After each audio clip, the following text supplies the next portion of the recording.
Good morning from our global headquarters in New York. I'm Manus Graney alongside Danny Berger in London. Welcome to Bloomberg Brief. Let's set the agenda. Intel on a roll. Apollo is said to have offered to invest as much as $5 billion in the chip maker. Qualcomm, meanwhile, floats a potential takeover. Waiting for clues, stocks remain calm after a risk-on week. Investors await for more Fed speak and more data. And don't miss our exclusive interview with Gerry Keefe, HSBC co-head of global banking, later this hour. Manus, good morning from London. Danny, good morning. We'll get to your trip in just a moment. But these markets, we've managed to turn it around in the past couple of hours. We're building on 2 weeks of the upside in these markets. What you have is Jamie Dimon saying, I wouldn't count my eggs on a soft landing. But then you've got this narrative from Goldman Sachs talking about continued FOMO driving these markets. Tal Balkan talking about a 6,100 level, 6,200, 6,100, 6,200 by the end of the year on the equity markets. Roll it over, have a look at the bond markets. The bond market will seek its validation from the PCE this week, along with Fed speak. Now, here's where we are, 356 at the moment. On the headline PCE, we're looking for 2.3%. We're also going to hear from Bostic and Goolsbee a little bit later on today. There's still a view in the market that you're going to see a continued steepening in the curve, whether it's 2s, 10s, or some people prefer perhaps the 2s, 30s, as we discussed on Friday. Intel is the one stock story that is in our focus today, Darren. I'm surprised it's not higher. We've got a double opportunity for them, an equity infusion maybe from Apollo. We'll talk about that, and the bid possibly to come from Qualcomm. It's friendly at the moment. Danny, good morning to London. How are you doing? I'm doing great. It's a blast from the past to be back here. But yeah, Manus, I'm in London because I'm attending a Kepler conference, a hedge fund conference tomorrow, the highlight of which will be an interview with Cliff Asness of AQR. I'm really excited to bring us that because it is a strange time in markets. It's one of volatility and trying to divine what the Fed is doing. But Manus, this morning, we really have this dose of American exceptionalism with weak data coming out of Europe, doing things like boosting the dollar. You look at it and say, how could American stocks go anywhere but up, with it being really the only option? It's the return of Tina. Yeah, the return of Tina, and indeed the generation of that FOMO. You've had 2 weeks of gains in these U.S. equities, Danny. And like what Marco Papek had to say over at Geo Macro, the jumbo rate cuts will aid the transition. Now listen to this, from a cash-driven economy potentially to a leverage-driven one. And that's one of the biggest risks that he talks about in the morphing of this economy. Yeah, especially if rates are going low. Well, Manus, we are waiting for more data. The big piece is PCE to round out the week. We are going to get U.S. PMIs this morning. We already had European data. It was quite weak.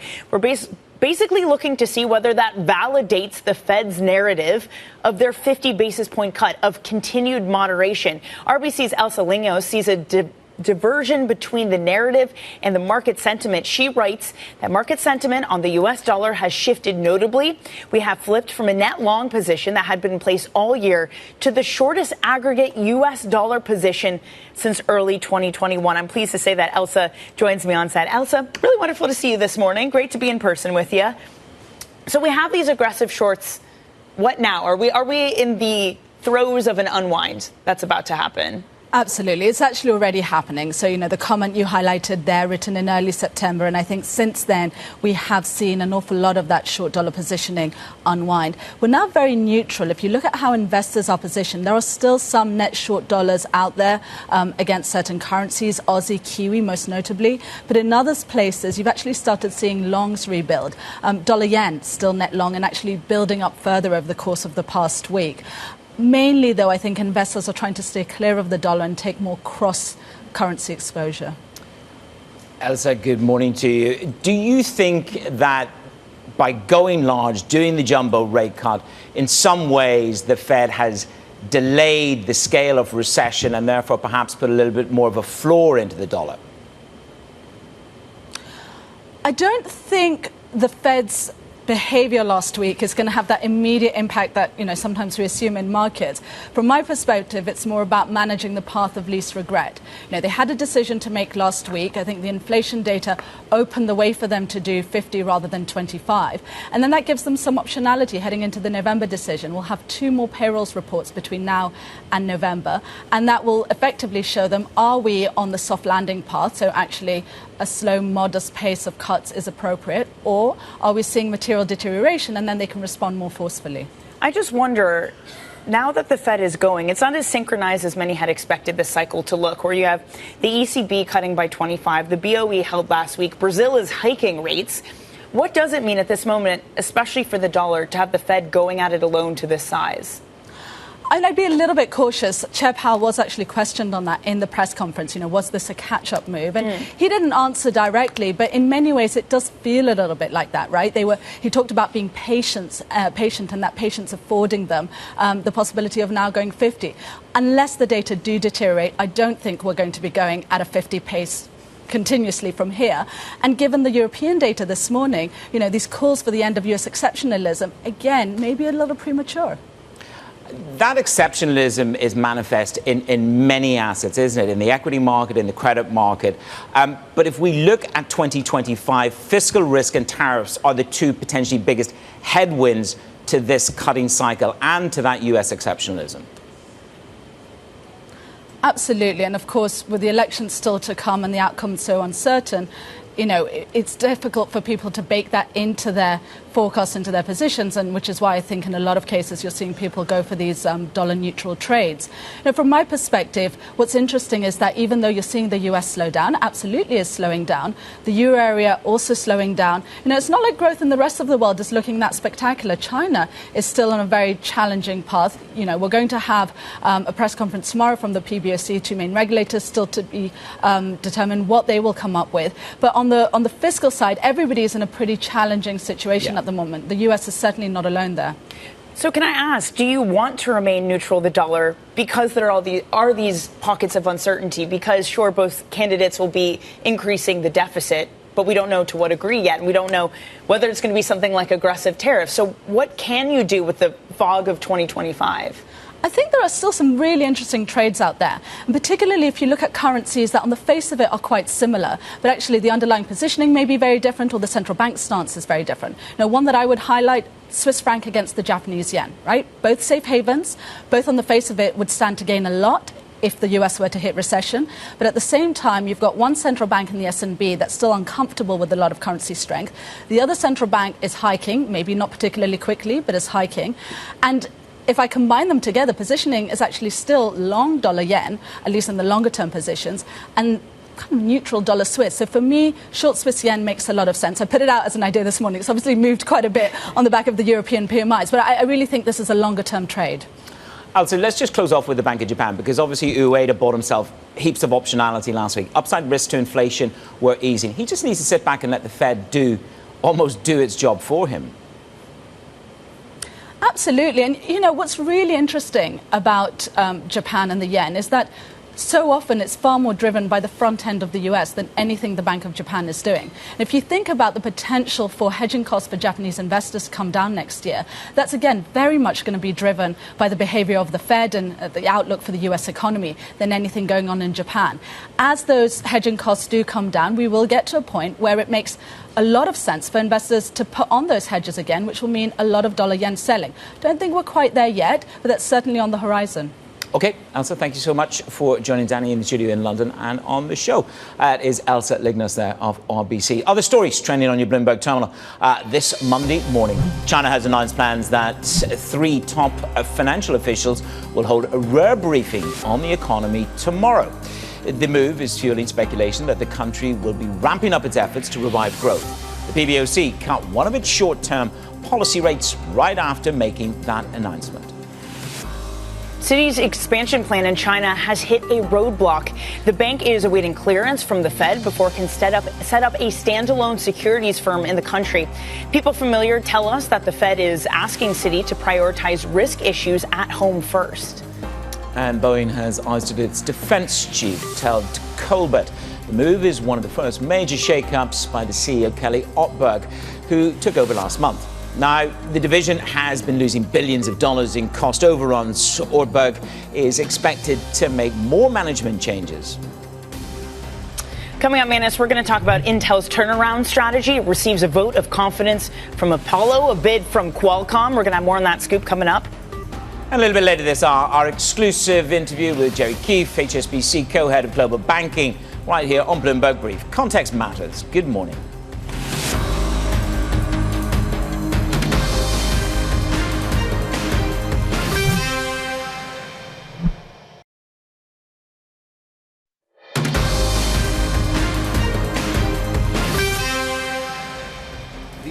of blue chip, large cap companies, they're not talking about 100 million or 500 million. They're talking 2 billion, 5 billion, 10 billion plus.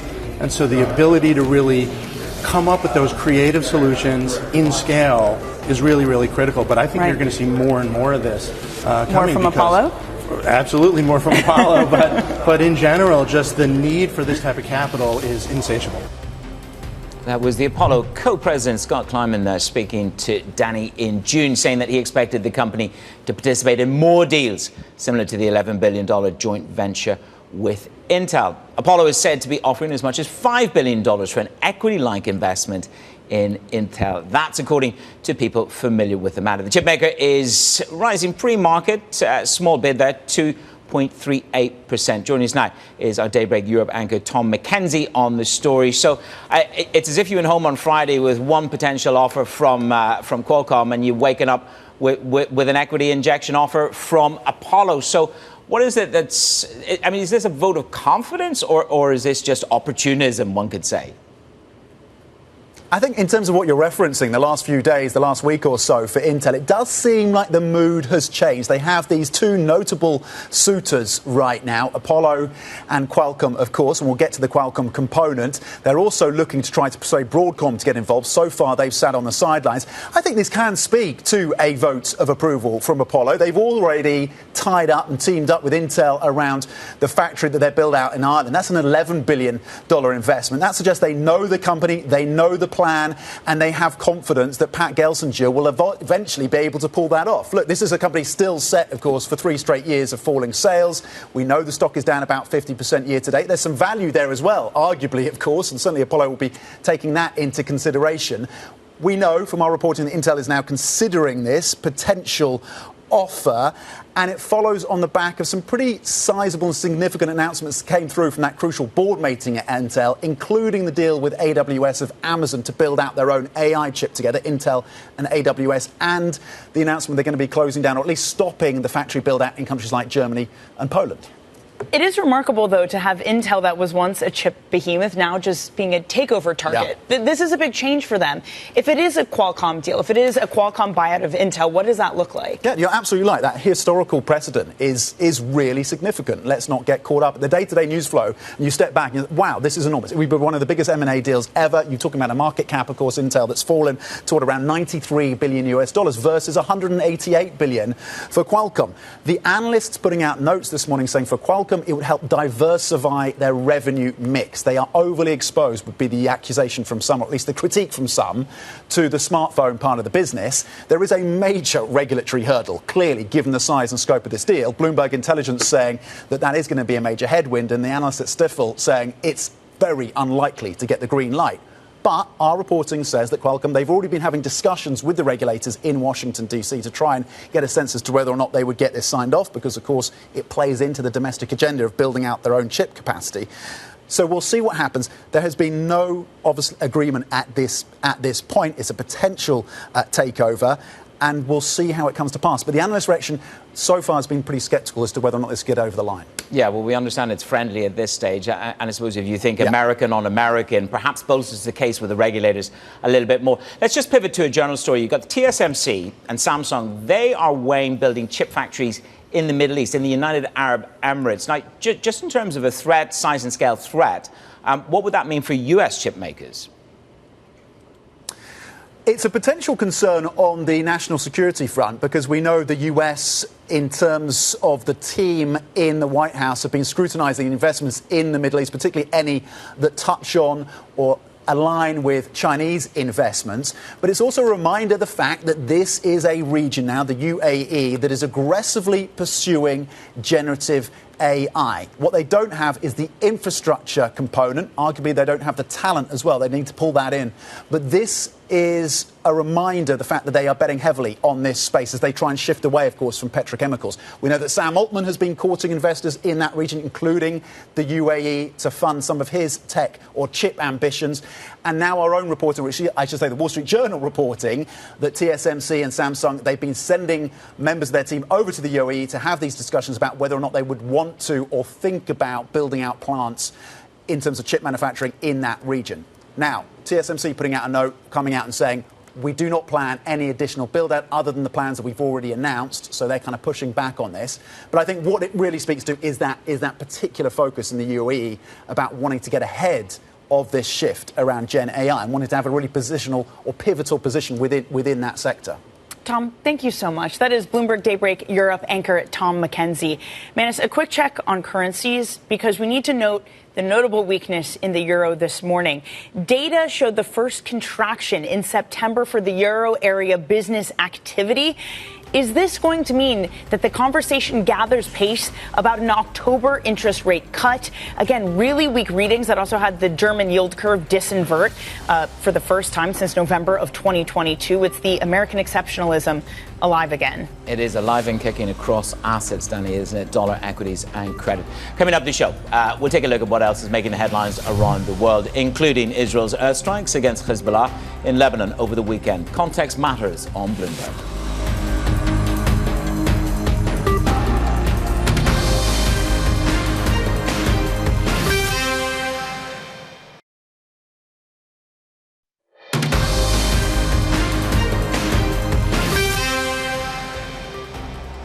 It's your Bloomberg Brief, Danny Berger and Manis Cranny. Let's get you some front page news. A look at what's making headlines around the world. We start up with the Financial Times. They have this. Commerce Bank is warning the German government that a Unicredit merger would threaten German business. So a lot of pushbacks. They've considered defense options, according to our own reporting. Executives at Commerce Bank say that a tie-up with the Italian rival could hobble lending to small and medium-sized companies. Manis. Danny, next up, New York Times. More than 700 current and former national security officials back Harris. Former secretaries of state and defense endorsed Kamala Harris and said the former President Trump poses a threat to the nation's defense and democratic system. And the latest from the Middle East on Bloomberg, Israel has been stepping up its attacks on Hezbollah in Lebanon. Exchanges of fire and rhetoric between both sides have been intensifying over the weekend. That follows last week's attack with exploding devices across Lebanon. Let's get over to our Bloomberg senior editor, Bobby Ghosh, for more on this. Bobby, can you just put this current moment in context? How close are we to being able to call this war between Hezbollah, Lebanon, and Israel? Well, Danny, the two have been in a low-intensity war for months and months now. But with every day, and especially over the last 7 days, it looks closer and closer to a full-scale war. What it looks like is that Israel is softening up Lebanon, southern Lebanon, for a major assault against Hezbollah. The targeting is very specific. They're targeting armaments caches. They're targeting Hezbollah's enormous arsenal, rocket sites, missile launching sites. They're also targeting people in the Hezbollah hierarchy who would be crucial in the state in case of a war. So Ibrahim Akil, who was killed a couple of days ago by an Israeli strike, was the operations chief. He also was head of the Hezbollah Special Forces. That unit would be crucial in the case of a war. So it looks very much like a softening up operation as a prelude to a bigger campaign. Whether that includes ground forces or not, we don't know. But I'll say this, with every passing day, we're closer and closer to what looks like a real war than ever before. Well, where are we? John Kirby says he warns that a fully fledged war in the north may not be in the best thing for Israel. I mean, it would appear, Bobby, that the American influence on Netanyahu is lessening and that the West's alliance influence on Netanyahu is lessening. Is it Netanyahu who's pushing this forward rather than Iran? Where is the main alpha in this? This is all Bibi Netanyahu. The White House, the Biden administration has had no impact on his decision-making, but at all. Throughout the war against Hamas in Gaza, as well as operations taking place in the West Bank and on the attacks against Hezbollah in the north. The U.S. has spoken out of both sides of its mouth. And on the one hand, it keeps saying that it wants a ceasefire, it wants a reduction in hostilities. On the other hand, it keeps also using the standard get out of jail line, which is that Israel has a right to defend itself. Now, those two things may be mutually, separately true, but they tend to mutually cancel each other out in the political dimension. Bibi Netanyahu is not listening to one part of the message, but he is paying attention to the other part. He's also noting the fact that despite its rhetoric, the U.S. and the Biden administration has consistently given him the arms and ammunition he needs to continue the fight. It has also sent in large American flotillas of warships into the Eastern Mediterranean to protect Israel and to warn off its enemies. So this is all a Bibi Netanyahu show from start to finish. No outs. There's plenty of opposition to it within Israel, among ordinary Israelis, among senior Israeli politicians, even military commanders. But Bibi Netanyahu, the prime minister, overrides all of them. Yep, as you say, Bobby, this is a very, very different conflict rather than against Hamas if it does rise up to full war escalation with Hezbollah. Bobby Ghosh, our Bloomberg senior editor, on the latest breaking news. Coming up on the show, Gerry Keefe, HSBC co-head of global banking, joins us to discuss these markets and the outlook for the last quarter of 2024. Good morning from New York.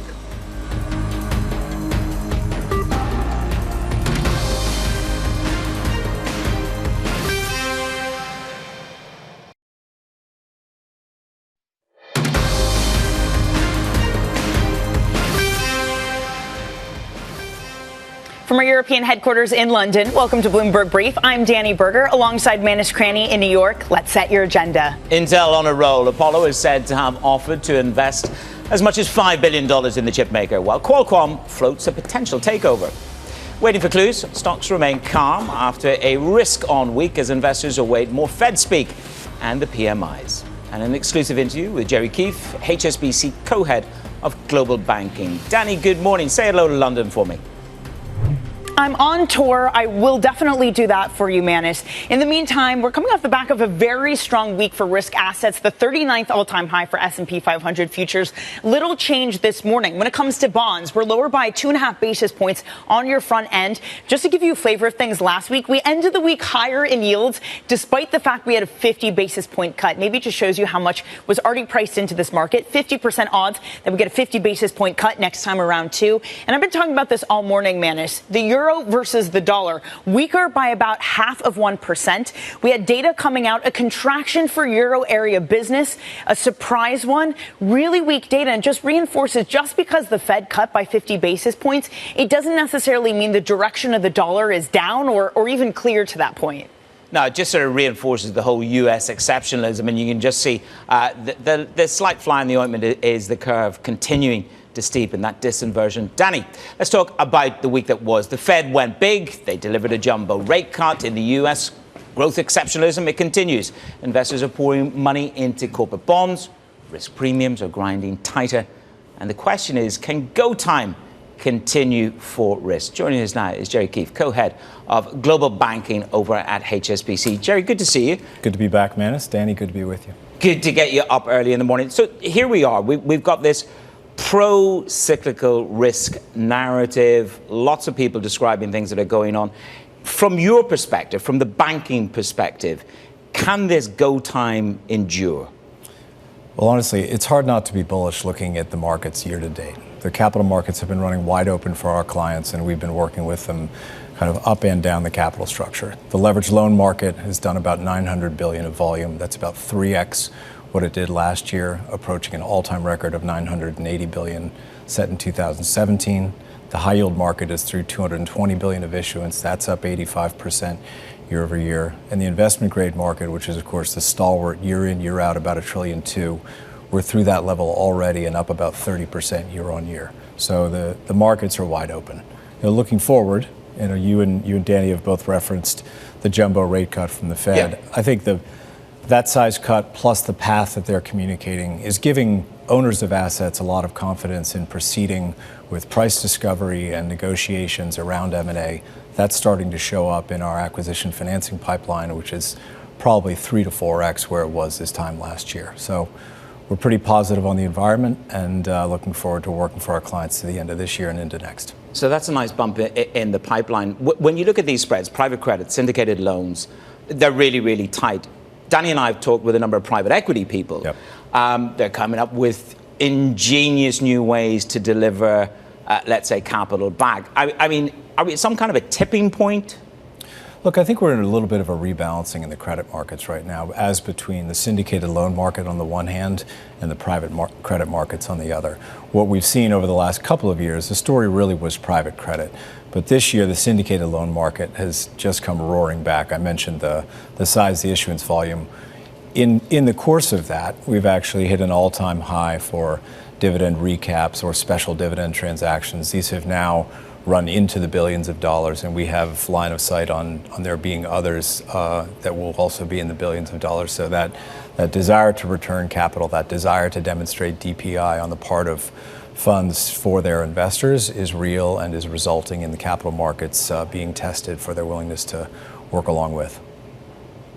Well, Gerry, this other huge amount of financing that we've seen has been around infrastructure and energy, specifically in AI. You could point to the reported Apollo Intel deal that's maybe going to happen this morning. Microsoft restarting 3 Mile Island for nuclear energy. There is so much money that is needed for this project. So what is the opportunity for HSBC? Look, I think from the perspective of the broader market, there's never been more capital available for financing this type of activity. And at HSBC, we've been very focused recently on digital infrastructure and helping to build out both infrastructure that relates to power as well as the data centers required for the compute that will support this AI boom. So for us, we're actually ramping up our presence in infrastructure finance. That is going to be a point of focus for the next couple of years. This is on top of our ongoing and continuous focus on deepening infrastructure around emerging markets, where this boom will play out as well. So, I mean, you sound quite bullish. And I just want to sort of reflect. The last time we were together was March, and you said, look, there's no falling knife in commercial real estate. You were bang on the money. So with the start of a new cycle in commercial real estate, and just how bullish are you on that? Look, I think with CRE, it's an uneven story, but in our view, in the U.S., the bottom is in. I don't think there's much to debate there. What we do see is that the progress is uneven. We tend to watch what the equity is doing. We work for sort of the biggest and smartest providers of equity capital in the space, and they are selectively and not all at once stepping back into the market. Now, the interesting thing is, as they do that, they're finding that financing is not quite so readily available as it once was. We have, small and mid-sized banks and regional banks that still have a heavy proportion of their assets in CRE that are sort of stuck for the time being. Rates are coming off. That will help matters, and that will open up more financing options. In the meantime, though, and I know Danny spends a lot of time around this, the private credit boom is providing a huge amount of capital availability and financing into the CRE space so that some of these assets can start to lift off and exit bank balance sheets and otherwise. I was going to say, Gerry, because you do see this atmosphere where a lot of private credit are trying to do more investment grade type deals, trying to do more blue chip type deals. Is it competition for you? What does them entering the market represent? Yeah, look, I think that these two markets can coexist indefinitely. I think what happened over the last couple of years and the boom in private credit was in part a product of a trend that began kind of in the early 2000s when Ares and Golub and a few others sort of really started to establish the presence of private credit as an alternative to traditional bank finance. And that was usually a sort of mid-market focused, direct lending type of effort that was filling a gap that existed in the bank financing market. That still exists, and the regulatory impulse from the United States, which has been followed by other regulators globally, has been to try and push some of the riskier lending out of banks, and that's been successful, and that's created a huge opportunity for private credit. So much capital has been raised in the space, and their ability to step in a club format with a relatively small number of lenders and execute something quickly and quietly with a minimum amount of thrashing around is really attractive to a lot of borrowers. And so what we see right now is a lot of people approach us for a dual track. They want to know what the private credit alternative looks like. They want to know what it is that the syndicated loan market can do for them. And so we're showing both alternatives. Look, we started this conversation with it's sort of hard not to be go time in risk, but you have a very special prism. You deal with huge U.S. corporates into China. I'm just wondering, as we go into this, as we're weeks away from this election and the outcome, are you seeing any restraint on flow of capital from the U.S. to China? Look, from the perspective of our clients, Asia is still the prize. And I think the deployment of capital around broader Asia, and I'll come back to China, the deployment of capital around broader Asia, in particular into ASEAN and India this year, India's been a bit of the darling year to date, is unabated. And interestingly, when you look at the capital flows into China, we still had $5 billion net FDI from the U.S. into China last year. And in the boom years of the last decade, that was kind of in the $7 to $9 billion range. So the number has certainly not dropped off. What's really happened is there's been kind of two mindset shifts that we see in China. The first is on the part of our global multinationals who are operating in China, whether they're from the US or whether they're from Europe or whether they're from the Middle East, they are now treating China as an opportunity in and of itself. This goes by the shorthand, in China for China. Now, Chinese companies simultaneously are looking at opportunities outbound, much like Japan did in the 1980s. So they're finding areas where they have a competitive edge, whether it's EVs or renewables, and opening up plant capacity around Asia into Europe. And we'll find that trend will likely continue as well. For us at HSBC, we've been operating in China since 1865, and we're not going anywhere. That's a long time. And what we see is that our global clients find us sort of a source of stability and knowledge and insight on the ground in China. And what our Chinese clients are finding is that we're a great guide on their path outbound. Listen, I can't let you out of the seat, and Danny and I are chatting on IB without touching on the story that the commercial bank and the investment bank are to be combined. This is something that the new CEO, we understand, we wrote the story, is keen to do.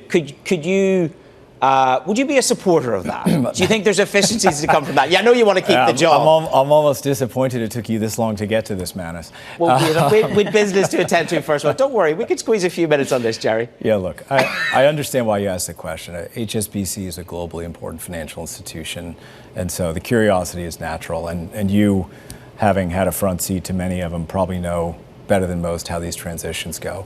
And it would look from the outside like there's a certain amount of uncertainty that would be inside the organization. What I would say about that is George has been completely clear with the team who is with him that there is no change in strategy, there's no change in the clients who we believe are important to us and who hopefully feel that they're important to us, and there's no change in our mission. And I think our bankers go to market every day with that confidence that there is no change, and George is in charge of strategy, and we'll do the best job we can of executing it. One of those things we've seen in the strategy, Gerry, is this concentration and this emphasis on controlling costs. Where do you think that there can be within the bank money saved or just really making sure that you're investing shareholders' money wisely? Yeah, I mean, it's interesting. I was thinking about this last week because obviously this is a topic at every major bank these days as we all try and simultaneously invest for the future in technology that's important for us, as well as make sure that we're serving our clients to a very high standard. Well, when I started in banking, people thought nothing of just jumping on a plane and flying to Tokyo for a meeting. And I think banks now, with the advances of technology and better and better and better relationships with clients, I think banks and clients now have a view on what it is that is an in-person interaction and what it is that maybe you can do on Zoom or Teams or Google Meet or in whatever format that's not live in person.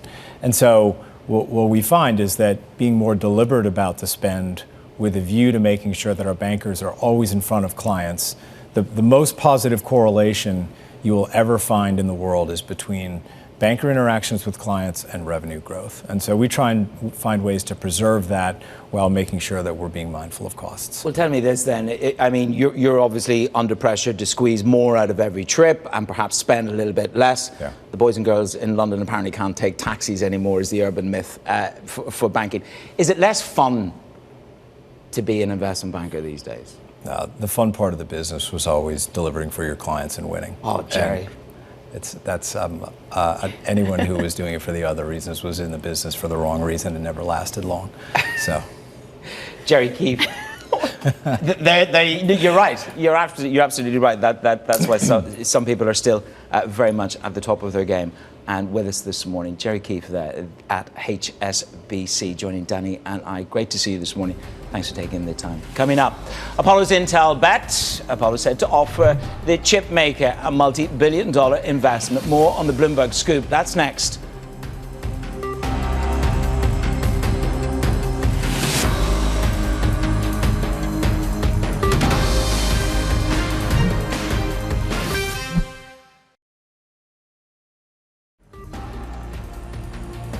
This is Bloomberg Brief. You're looking live at the principal room. Coming up, an exclusive interview with Aaron Levine, Bank of America president of Preferred Banking. That's at 7:30 a.m. in New York on Bloomberg.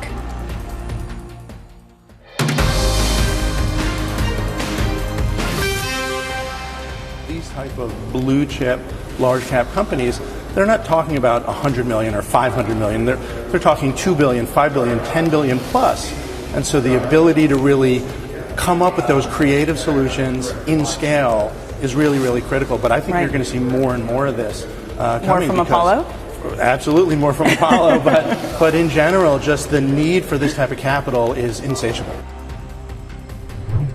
That was Apollo co-president Scott Kleinman speaking to me in June after they had announced a deal, a JV with Intel. And he, at the time, something very prescient, said that they were looking for more deals like that. Well, now Bloomberg has learned that Apollo is offering $5 billion in equity-like investments into Intel, the chipmaker up some 2.33% in the pre-market trade. For more on this, let's go to Bloomberg Intelligence Senior Technology Analyst Mandeep Singh. Mandeep, Apollo already put a vote of confidence into Intel with that JV. How big of a deal would this be to put $5 billion of equity into Intel? I mean, look, right now, Intel is at a point where a lot of the consensus is quite negative. And, you know, companies like Apollo are doubling down with the hope that they come out of this, with a substantial return, given, when you look at the sum of the parts for a company like Intel, you could argue even just the PC business is worth their current valuation. And a lot of the other businesses that are in decline or under pressure, even if you discount them out, you can make that justification. So that's why I think they're doubling down. And the rumor around Qualcomm looking to buy Intel or, all that is a sign that valuation is quite attractive for a company like Intel right now. Well, this Apollo offer, the equity injection offer, comes at the same time as Qualcomm making a friendly takeover bid. Look, Gelsinger has got two beautiful plates in front of him. Which do you think is the more appealing, and which do you think the board are going to go for, more importantly? Because one's a vote of confidence in him and his strategy, and the other is, let's hang up our boots and split this company up.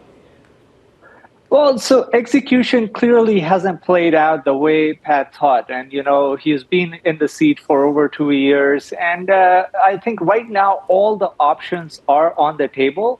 It comes down to what is it that they can execute on in the near term. And in Intel's case, I think buyout may not be a very far-fetched scenario when it comes to Qualcomm as a strategic buyer, simply because there are some synergies. I mean, Qualcomm has been wanting to get into the PC business for a while.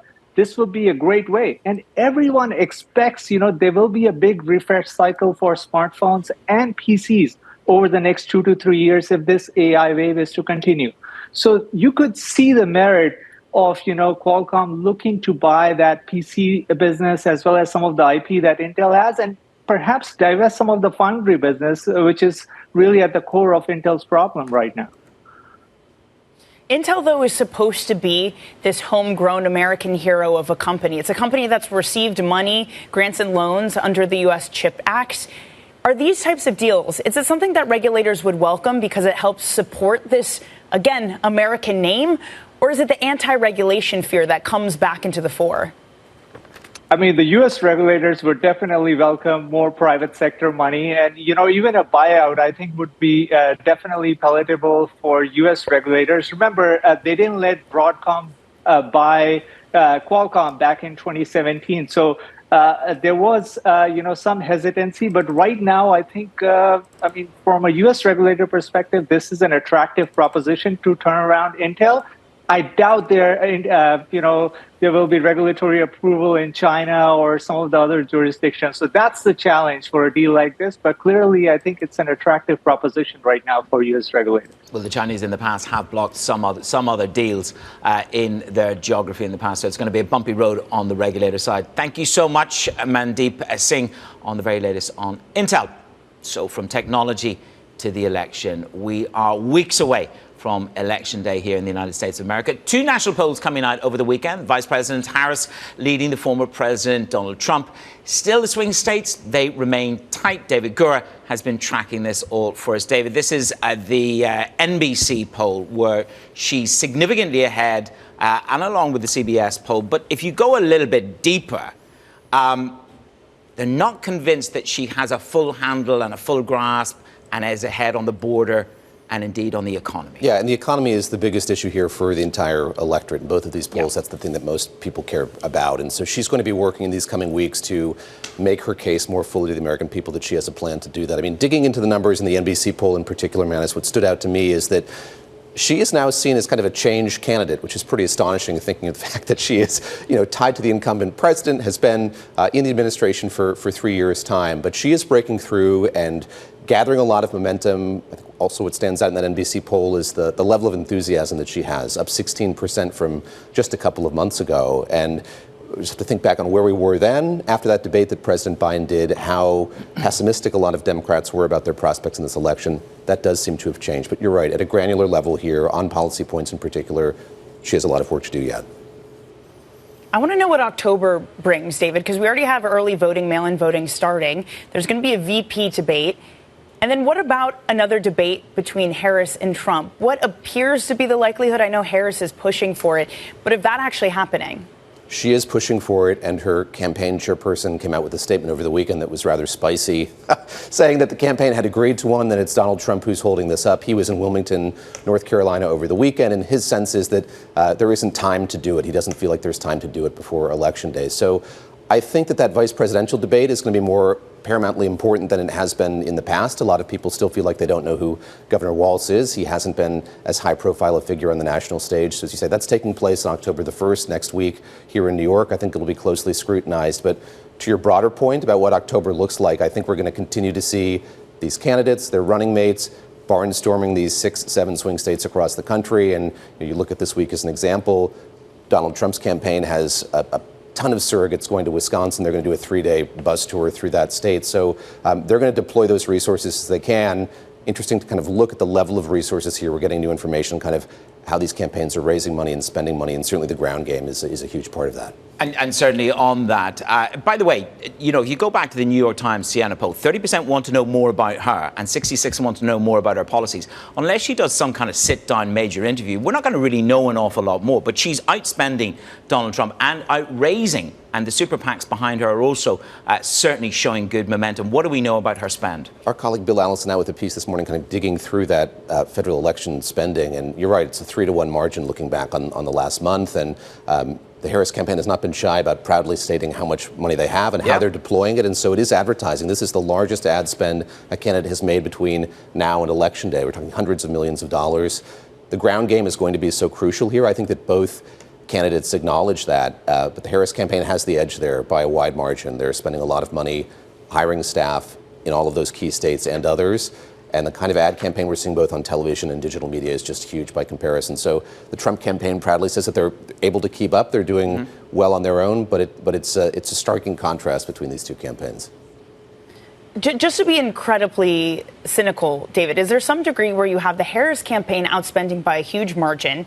You have all these people saying that she won the last debate, and yet we still see the race as close as it is?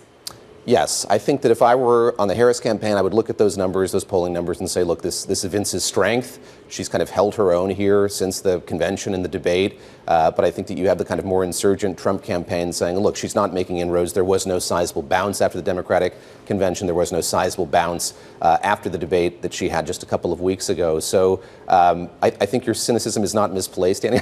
I think that there, certainly from the Trump campaign, is a feeling that their numbers are telling them a different story than what we're seeing in these national media polls. That's certainly what they said the last time that Donald Trump ran as well.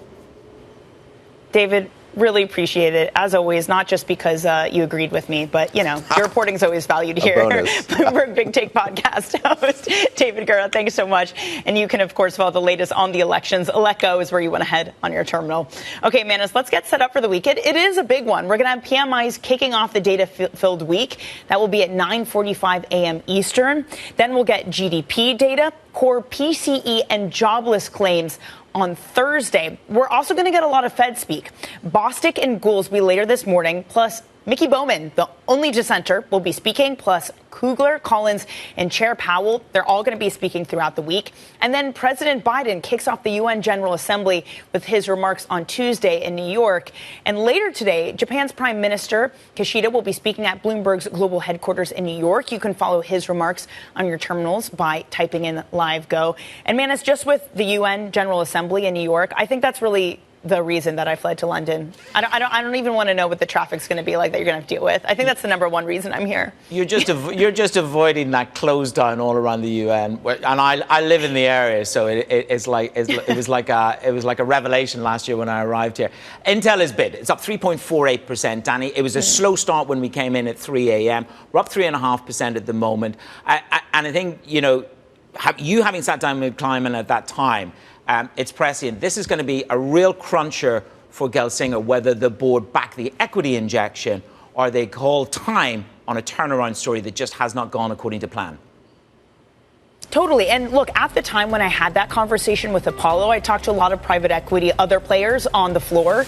And they said there's literally not enough money out there to fund the type of deals that we do. So you have Apollo offering this, but we shouldn't be surprised if we hear more of these giants trying to come out and do the same, Manus. Listen, enjoy London. And as Gerry Keefe just said from HSBC, it's still go time. Their clients doing 30% more business in the M&A space. This is Bloomberg.